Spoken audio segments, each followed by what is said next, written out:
గిట్లా సన్నగా చేసుకోవాలి పిండి. పూరిలా చాలా సన్నం చేసుకోవాలి. సన్నం చేసుకుంటేనే గడితే మంచి టేస్ట్ ఉంటుంది. తర్వాత ఇక్కడ వాటర్ పెట్టుకోవాలి.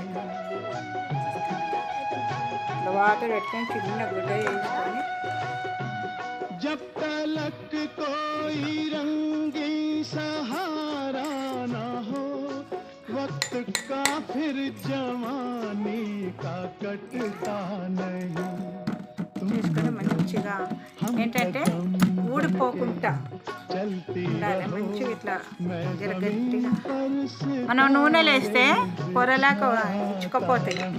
అందుకే మంచిగా గట్టిగా నిదానంగా చేసుకోవాలి.